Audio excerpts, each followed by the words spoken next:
It is now time for the keys to life. And when I say keys to life, you say, all right, we'll try it again. When I say keys to life, you say, not it yet, not it yet, not better, not better, but I know you got it in you. So when I say keys to life, it's much better. I like that. I like that one. That one's better. Today is August the 27th, 2023. Number one, stop giving people information to write your story. Stop giving people information to write your story. Too many of us are confiding in the wrong people.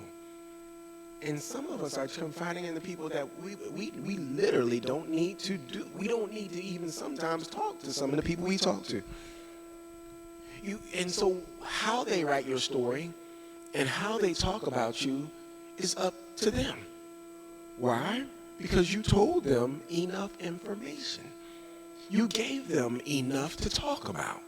And so what I want you to do is, now I want you to think about this. There are people in your life you can talk to. You can talk to your pastor. You can talk to your mother, your father. If you can't talk to them, you can talk to God. But you need to choose more wisely. Even the Bible will say, let a man be tested. You have to start testing the people that you actually give your time and your energy and your trust and your what you did and how you did it and where you did it and all these different things. You speak to the wrong people and you're afraid to talk to the right people. You know, oh, they'll be upset with me. Oh, they'll be disappointed. Let them be disappointed. They still might have the right answer for you. Versus you telling somebody that later on no longer your friend, or get emotional for one moment and start speaking about you and saying all yours. You have to get this in your mind. You're giving people the gun and the bullet and telling them, don't shoot me. You pointing it at yourself like, hold this, put it right here. Now, pull the trigger, but don't shoot me. How? Like you literally are working and hurting yourself. You have to start thinking and actually, if you don't feel as though you can talk to anyone, you are saved. God gives you wisdom. He said you can ask for it daily. Go get a piece of paper, a journal, a book, and write what you want to say to someone else to get this off your chest. Read it and say, God, what does this look like for me? What is the answer? What should I? You can do. So many people talk to people when God lives inside of them. It's confusing to me because he can tell you what to do and when to do and how to do. And you know deep down inside that you hear him speaking to you. But yet and still, you feel as though you need to say, write it down. And then read it. And then say, God, and likely by the time you're writing, you already know what to do. You've got it off your chest. Close the book and do what you need to what? Do. Number two. The difference between where you want to be and where you are now is work. Sounds real simple, right? The difference between where you want to be and where you are now is work. Discipline. The ability to refrain from doing other things and do the thing that you need to do. Me saying it, cool. You doing it, not so cool. Not so easily done. Because if you have to get up and do it, it may not be something you want to do right now, but what you want to have later has to come from what you do right now. And if you are looking for it to be an instant gratification, there is only 1 or 2 books I know that give out the mindset and thought pattern of instant gratification. One of them is directly opposite of the Bible. It's the Satanic Bible. It says, go get it now, and go do it right now. Enjoy yourself. Have it right now. God does not normally give you anything instantly. Because if he gives it to you what? Instantly, how will you manage it? Because you never learn to manage it. You never learn to work it. Even when you have a relationship, when you think about it, when you said you tried to present yourself in the best form to, this is who I am, yeah, this is who I am, this is who I am. Let's say that's not totally who you are. You're just putting your best foot, what? Forward. So you're showing all the wonderful things you could possibly be. Can you do that long term? Because if you do that long term, then that is who you are. But if it's not a lifetime, if it's not a lifestyle, if you don't make it a lifestyle, then you're presenting a page that at some point will disappear, like disappearing ink, and you will see the true part of who you are. What I'm trying to get you to understand is the only way to present that and to keep that is make a lifestyle from that. And so who you are is who you are because you continually do it every single day. What I want to do and what I choose to do, what I plan to be. Here's an example. I want to read the Bible in about 10 to 11 languages. And so the only thing I could figure out is one of the ones that I understood very well, easy, book.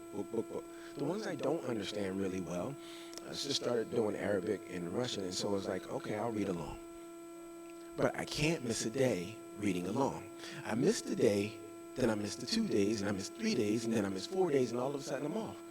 And so it was like, okay, get back on, do this, and do it consistently.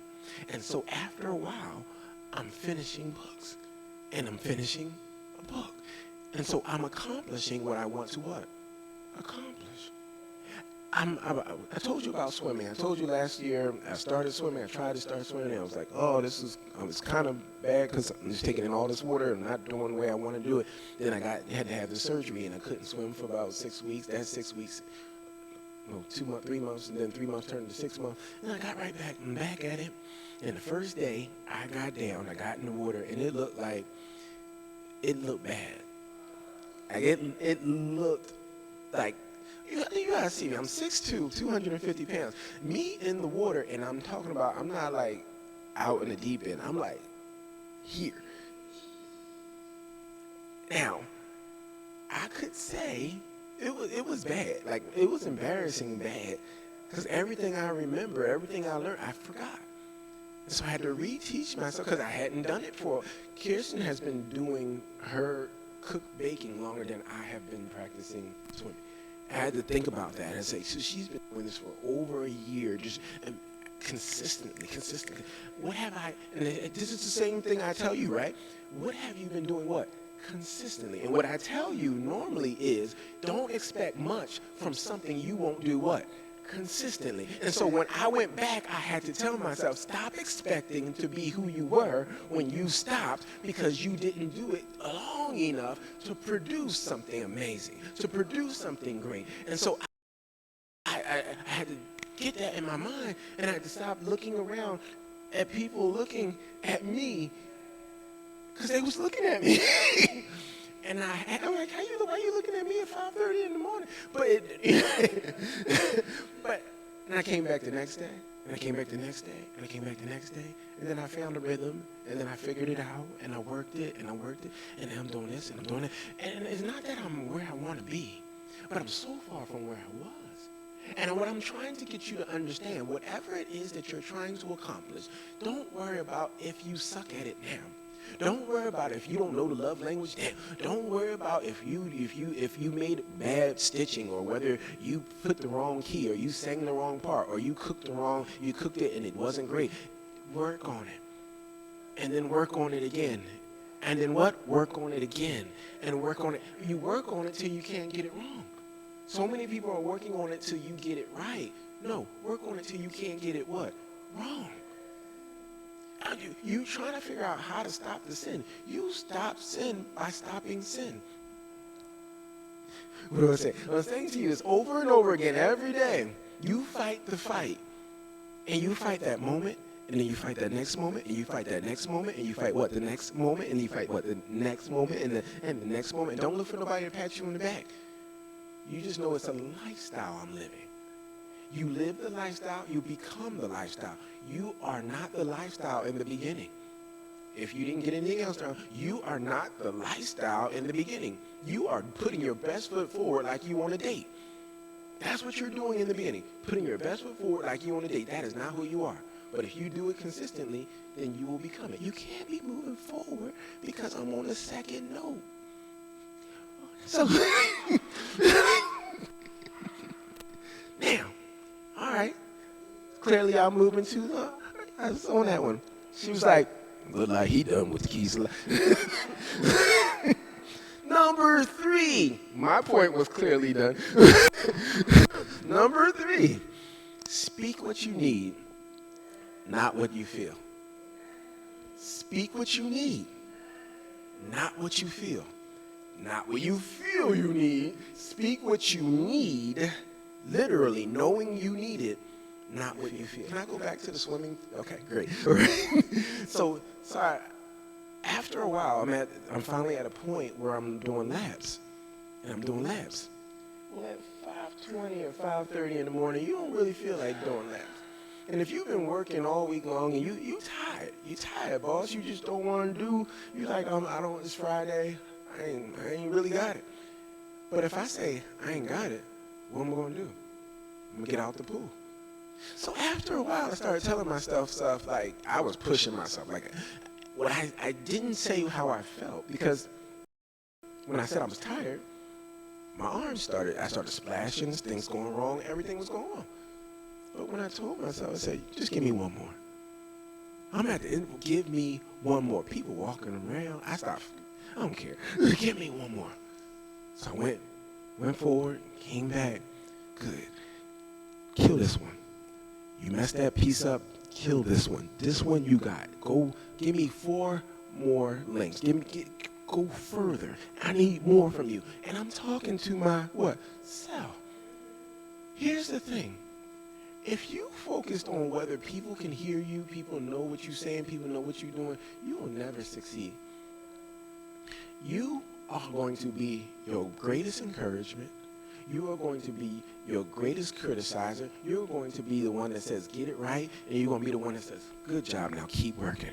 You have to stop looking for other people to encourage you on things you know you got right. If you need it, tell yourself what you need. So if you need someone to say good job, and you know you put your foot in this food, oh, you did it today. Oh, you did it. Yeah. Oh, y'all taste that? You did that. That's you. You played well. You didn't say it. You figured it out. You did good on your test. Stop looking for people to say, oh, you're amazing on your test. Oh, no, you know what? I did amazing on that test. You don't have to tell nobody because that's just prideful, but tell yourself.